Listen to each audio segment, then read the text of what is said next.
n'aide pas, on ne va pas pour aider, on va pour accompagner.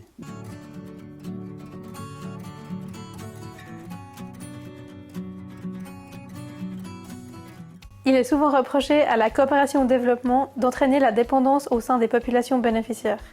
On a décidé de poser la question à Paul Miampo, fondateur de l'ONG L'Abrique active au Burkina Faso. Bonjour Paul. Bonjour Lucie. Pour commencer, est-ce que vous pouvez nous parler un peu de votre association L'Abrique ? Oui, l'association L'Abrique est une association qui est née en 92 au Burkina Faso, qui a été aussi créée ici en Suisse en 2001 pour nous permettre de récolter de l'argent ici et puis pouvoir agir au Burkina Faso en faveur des enfants défavorisés. Maintenant, c'est une action qui s'est élargie aux populations de l'Est. Et comment se passe l'élaboration des projets au Burkina? C'est l'association du Burkina au Burkina qui élabore, en fait, qui détecte les besoins sur le terrain et qui nous les communique. Donc ces projets sont déjà le fait d'une communauté qui se soumet à l'exercice de ce qu'on appelle un diagnostic communautaire. Et puis de ce diagnostic communautaire, on établit les priorités. On n'apporte pas un projet tout fait, on n'apporte pas nos idées, on ne crée pas le besoin. Et ce sont les besoins des populations qui s'expriment et nous essayons de les accompagner. Donc les populations locales du Burkina Faso sont directement impliquées dans l'élaboration du projet? Absolument. Si je prends l'exemple du CSPS que nous venons de réaliser, les populations, elles nous mettent à disposition leur terrain. Et le terrain, on sait que c'est vraiment d'une valeur absolue. Ils mettent aussi à disposition leur main-d'œuvre non qualifiée pour pouvoir soutenir la construction du centre. Donc le but de leur engagement, c'est qu'une fois que L'Abrique se sera retirée, que le projet il continue. Absolument.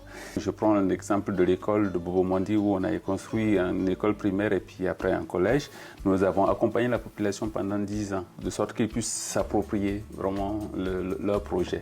Et à la fin, vraiment, c'était beau parce qu'on voyait que l'école était à eux, elle se gérait sans nous. Et alors, au vu de votre expérience, comment vous répondriez à la critique que la coopération au développement entraîne de la dépendance chez les populations bénéficiaires?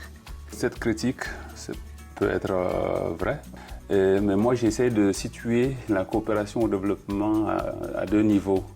Donc il y a un premier niveau, concerne une coopération entre l'État et l'État. C'est une coopération vraiment d'en haut, et une coopération hiérarchique qui fait que les besoins sont exprimés plus haut et puis les finances sont reçues plus haut. Tandis que voilà, la coopération avec les associations comme les nôtres, c'est vraiment de la population directe. C'est vraiment, on va directement avec la population, on accompagne directement la population. Les fruits de l'action des associations, de l'association ici, va directement aux populations.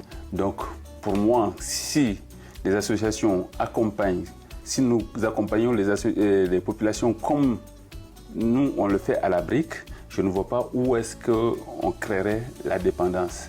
On n'aide pas, on ne va pas pour aider, on va pour accompagner. Et est-ce que la FEDEVACO vous a aidé à développer ce type de coopération?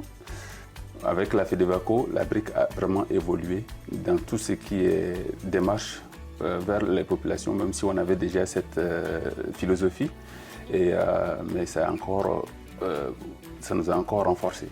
Et est-ce que vous avez un mot pour la fin?